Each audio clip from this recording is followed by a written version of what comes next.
dipilih kalau nggak salah di Arab Saudi yo, dan satunya Qatar. Pertanyaannya adalah kenapa harus Qatar?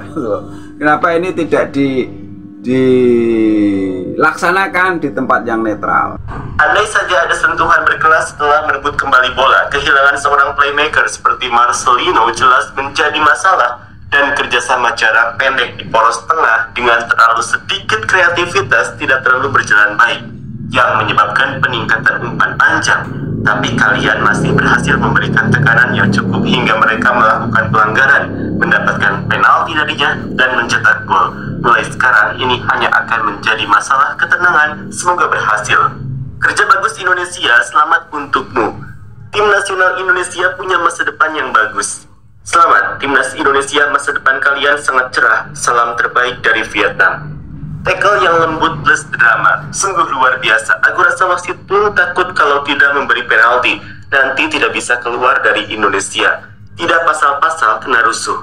Mau tidak mau wasit terpaksa memberi. Nanti sudah masuk berita wasit mati diinjak beramai-ramai. Selamat Indonesia lolos ke Piala Dunia dari Thailand. Masih ada harapan, semoga berjayalah Indonesia. Mantap tetangga, good luck di putaran keempat. Kami mendukungmu teman. Capailah sejauh mungkin dari Thailand. Disiplin pertahanan yang bagus, pertahankan terus Indonesia. Good luck Indonesia, sepak bola menyatukan dari Malaysia. Untuk fans Indonesia, ini hanya pertanyaan ikhlas bukan hinaan. Kenapa bola kelihatan agak berat untuk bergerak ketika passing? Adakah di sana hujan? Atau lapangan yang tidak sempurna? Luar biasa Indonesia, wakil ASEAN.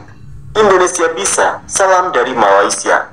Saya tidak punya banyak pengetahuan tentang sepak bola, tapi lihatlah yang berbaju merah, mereka bukan orang Asia. Bisakah ada yang memberitahu saya kenapa? Saya tidak tahu, jadi bertanya.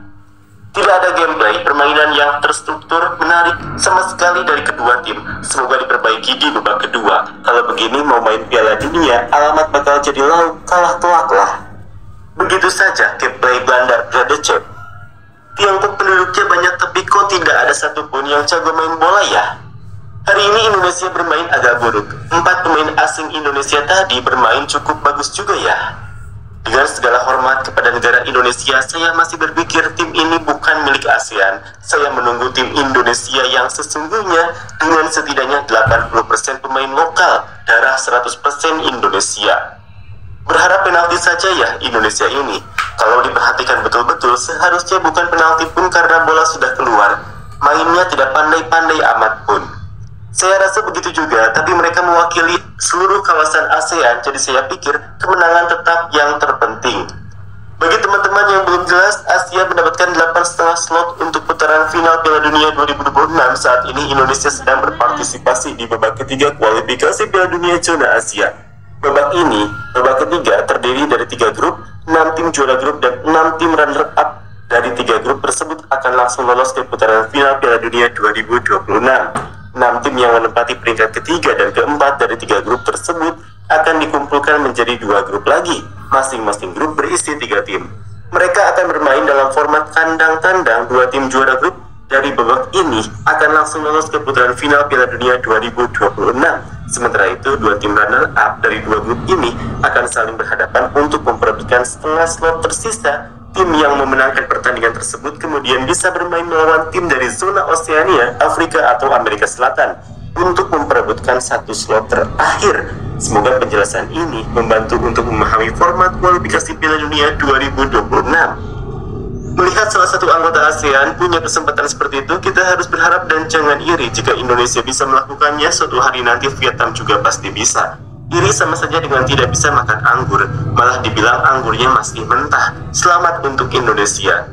Indonesia sudah pasti dapat tiket playoff nanti. Kalau ketemu tim-tim Afrika, mereka akan dihajar habis-habisan sampai sesak napas. Kalian terus bilang dia naturalisasi dari Belanda B dan macam-macam. Vietnam sendiri juga banyak melakukan naturalisasi. Para netizen suci ini melihat orang lain mau masuk Piala Dunia malah iri dan egois sekali. Kita seharusnya bersuka cita untuk tim lawan karena mereka adalah tim pelopor yang membawa sepak bola Asia Tenggara ke panggung dunia, memperkenalkan sepak bola kawasan ini ke mata dunia, dan di masa depan mungkin juga akan ada tim-tim berikutnya yang bisa menyusul termasuk Vietnam. Baik, sudah kita lihat komentarnya seperti itu, terutama yang dari tetangga kita ya, jiran kita Malaysia.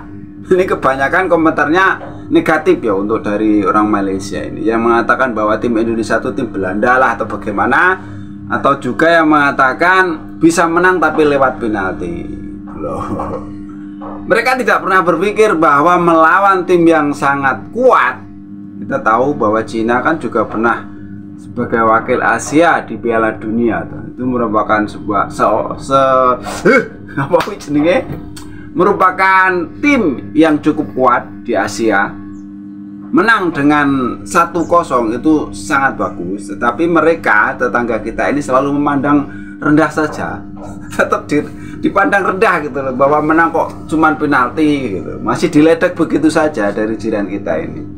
Dan mereka tidak sadar bahwa pada waktu kemarin dia uji coba saja itu kalah 3-0 dari Cape Verde yo. Seperti itu. Jadi anggapan netizen itu masih merendahkan saja tim Indonesia itu tim Belanda itu. Padahal kemarin kan nggak begitu banyak toh.